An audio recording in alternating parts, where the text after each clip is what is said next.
Los derechos no se discuten desde la economía, se exigen desde el respeto a la vida de los hombres. Cuando desde el fondo de la historia de nuestro país recordamos las luchas de nuestros padres fundadores por los derechos de los hombres y mujeres de su tiempo, nos encontramos con las respuestas del poder económico que siempre privilegió el marco estratégico de sus negocios por sobre las necesidades e intereses del pueblo argentino. Así, desde Artigas, exigiendo la reforma agraria y la libertad a los esclavos, que fue rechazada en la Constituyente de 1813, por haber sido elegidos los delegados entre la chusma, en vez de los decentes que había indicado el poder porteño, dominado por comerciantes, contrabandistas y especuladores. Cualquier similitud con la realidad es mera coincidencia. Lo mismo le pasó a Facundo, demonizado como la barbarie por Rivadavia y la oligarquía porteña, al negarse al trasladar la Casa de la Moneda desde La Rioja a Buenos Aires, como le exigieron y combatieron por ese botín en nombre de la civilización que tenía nombre y apellido, la Mining Co., empresa inglesa asociada con Rivadavia que exigía la explotación de Famatina. Aquí también cualquier coincidencia con la realidad es casualidad. Si seguimos el hilo histórico, podemos mencionar los aplausos porteños a la flota inglesa y francesa que venía a dominar el comercio internacional, a traer al mundo a nuestro país, que abría nuestra economía y nos ponía a tono con los mandatos de la época. Lástima para ellos.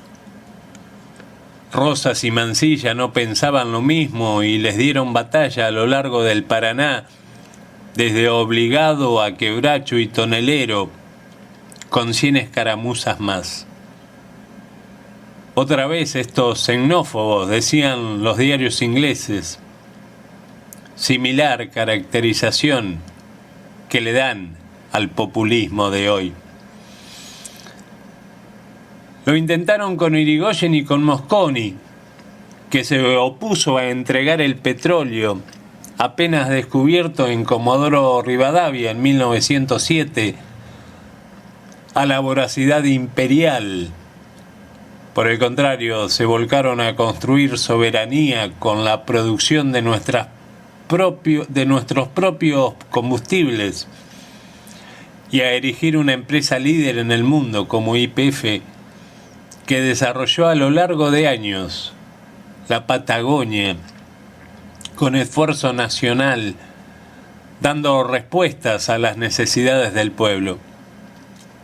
No se discutían tarifas, se discutía de patria. Hoy esa simbología no existe en el léxico gobernante. Patético. Con Perón fue peor.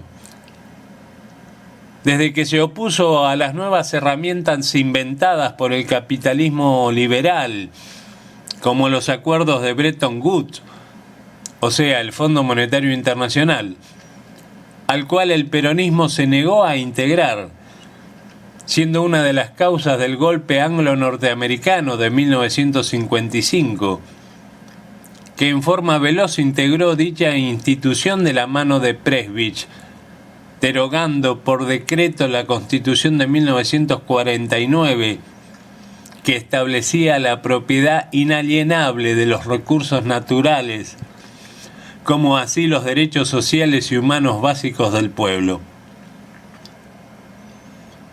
Volvió ahora el Fondo Monetario Internacional y sus auditorías coloniales.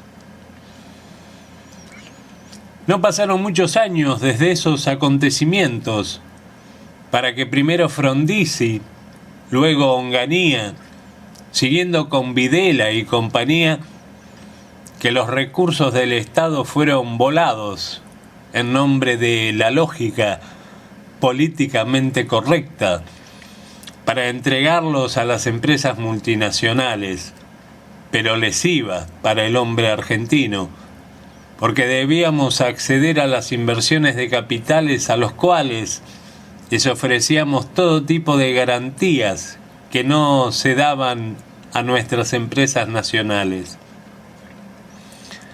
Como ahora, en un calco de entrega de soberanía, cualquier cuestión de interés nacional, exceptuada del análisis. En los 90 se consuma en nombre de un pseudo-peronismo claudicante la decapitación salvaje del Estado Nacional con las privatizaciones de las empresas monopólicas del Estado, la apertura de la economía, la destrucción de la industria nacional, la flexibilización laboral, la destrucción y apropiación del sistema previsional, la intrusión del lucro en los sistemas solidarios de salud y las relaciones carnales con Estados Unidos. Una Argentina que no pensábamos volver a vivir. Pues nos equivocamos. Estaban al acecho y lo lograron, repitiendo la historia nuevamente, como tragedia. En este marco de situación se da la discusión de las tarifas, donde el derecho de los hombres aparece borrado, donde la lógica pasa por otros carriles, donde prima el lucro por sobre el modelo social, donde se privilegia a las empresas extranjeras en detrimento de YPF y las pocas nacionales, donde se apuesta a caracterizar a los recursos naturales como commodities antes que como la llave estratégica del país, como eje de soberanía nacional. Una claudicación más, cipaya y colonial. Las fuerzas nacionales y populares, el peronismo, aún la izquierda, presentaron un frente común, pero entrando la mayoría de las respuestas en la lógica del enemigo neoliberal, dando respuestas supuestamente racionales a la construcción del costo del gas, confrontando en el terreno de ellos, cuando en realidad debemos plantear que la luz, el agua y el gas son derechos humanos esenciales del pueblo y deben ser evaluados como tales, lejos de la lógica del mercado. Si el tema es el dinero, volvamos a las empresas estatales monopólicas, como sucede en muchos de los países en los cuales dicen se quieren reflejar los neoliberales. No hay patria sin pueblo, no hay nación sin Estado, no hay futuro sin justicia social, independencia económica y soberanía política. Todo lo demás es puro verso. Esto fue escrito por el doctor Jorge Rachid, bueno, en su habitual presencia diaria, que él la dio en llamar Sin Mordaza.